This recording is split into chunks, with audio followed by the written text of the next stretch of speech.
Assalamualaikum warahmatullahi wabarakatuh.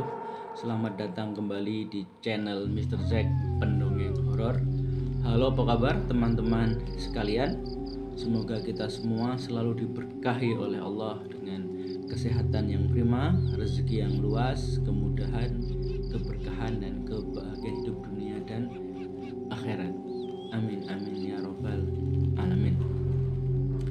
Untuk kesempatan pada malam hari ini, Mr. Zack ingin berkisah tentang sebuah kisah kiriman dari kawan yang mengalami suatu hal yang aneh di sebuah danau atau telaga di tempat dia tinggal. Oke, sebut saja narasumber kita sebagai Pak Anto, gitu ya, nama samaran. Di tempat tinggal Pak Anto ini ada sebuah telaga atau danau yang airnya sangat jernih namun dalam. Ini kejadian kira-kira awal tahun 90-an, 90, di mana anak-anak kampung sekitar itu seringkali bermain di sekitar telaga.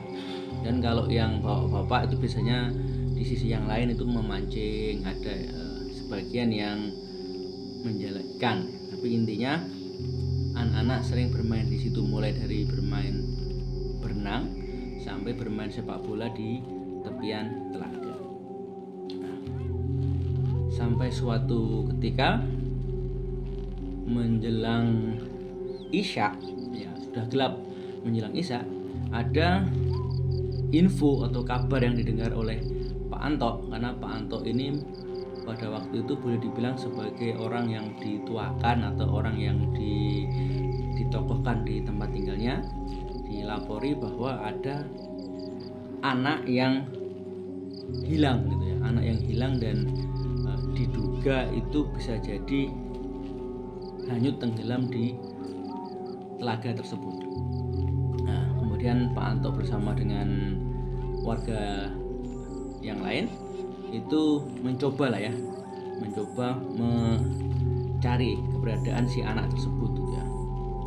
Seperti lazimnya orang mencari itu kan ditelusur ke belakang, gitu, mencari saksi-saksi apakah si anak tadi pergi kemana. Dan memang ada anak-anak lain yang menyaksikan si anak yang hilang tersebut, ya. Sebutlah anak tersebut namanya si Joko, gitu ya. Nah, si Joko ini terlihat sore hari memang main di sekitar telaga. Jadi semua mencari, termasuk beberapa di antaranya ada yang menghubungi ke pihak yang berwajib. Karena ini masih tahun 90-an, jadi untuk melapor ke pihak berwajib membutuhkan waktu, karena belum lazim yang namanya telepon genggam, itu belum lazim. Jadi ada beberapa warga desa yang menggunakan kendaraan untuk melapor ke aparat berwajib di polsek terdekat. Nah, sedangkan Pak Anto dan warga yang lain ini menyusuri, gitu ya. Mereka membawa alat dan membawa perahu atau alat pelampung, gitu, untuk mencari.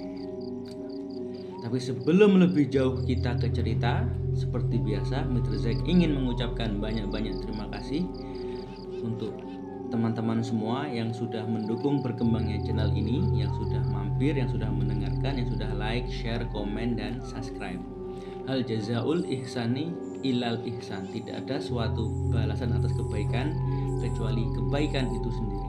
Bagi teman-teman yang sudah berbuat baik, semoga kebaikan teman-teman dibalas oleh Allah dengan kebaikan yang lebih baik lagi.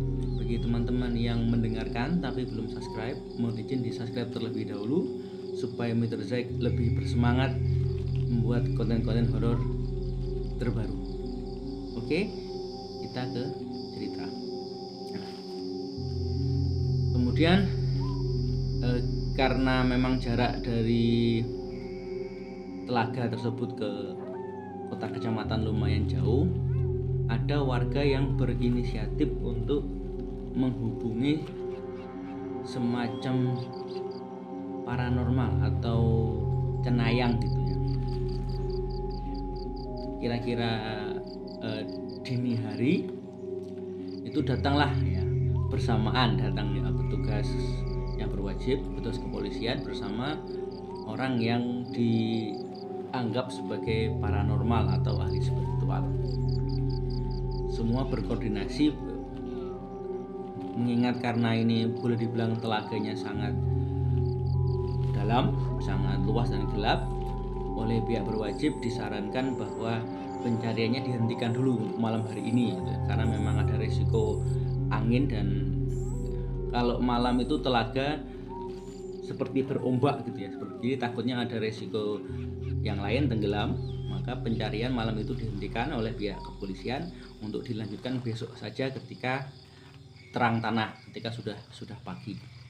Nah, kebetulan Pak Anto ini sebagai saksi mata dan narasumber kerjaannya tidak kantoran, jadi pada pagi harinya beliau masih bisa melihat dan membantu mencari si anak yang hilang tersebut.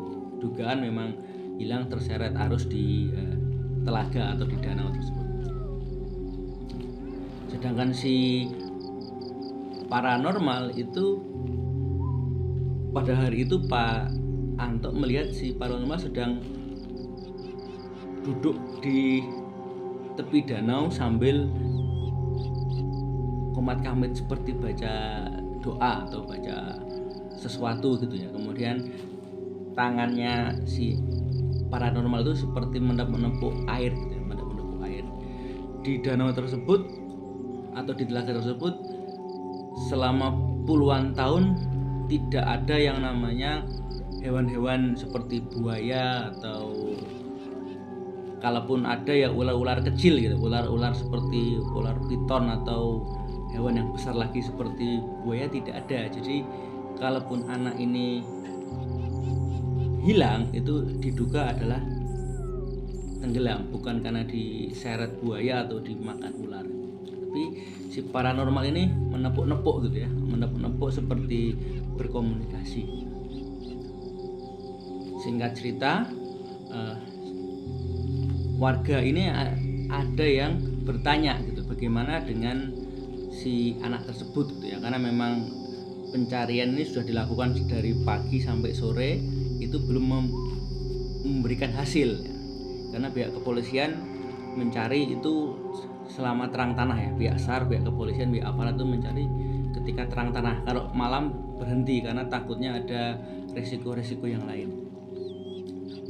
Si paranormal mengatakan ya, anak itu sudah meninggal dunia, namun akan dikembalikan setelah malam ketiga gitu ya, malam ketiga. Awalnya banyak warga yang tidak percaya gitu, tapi betul atau kebetulan di penghujung hari yang ketiga, jadi ketika menjelang surup atau menjelang maghrib, jadi di menjelang pergantian dari terang ke gelap, itu tiba-tiba dari arah danau itu entah dari mana muncul mengambang jenazah si anak tersebut. Tapi warga masih ingat dengan kata-kata si paranormal sebelumnya ya, nanti di malam ketiga anak tersebut akan muncul, dikembalikan, dan ada sesuatu yang membuat kalian, mohon maaf ya, diterima, jangan kecewa. Anak ini sudah diminta, jadi dia sudah menjadi warga atau penghuni dari makhluk, istilahnya makhluk bunian ya, yang ada di telaga tersebut. Setelah jenazah ini diambil, karena gelap itu kan, diambil oleh pihak yang berwajib, karena entah datang dari mana, tahu-tahu nongol gitu di pinggir danau, mengapung dan mengambang. Setelah diambil, yang menjadikan aneh itu adalah kondisi jenazah itu dalam kondisi ompong, semua giginya hilang ya. Semua giginya hilang, dan kondisi jenazah kulit atau dagingnya ini seperti utuh, seperti baru saja meninggal dunia.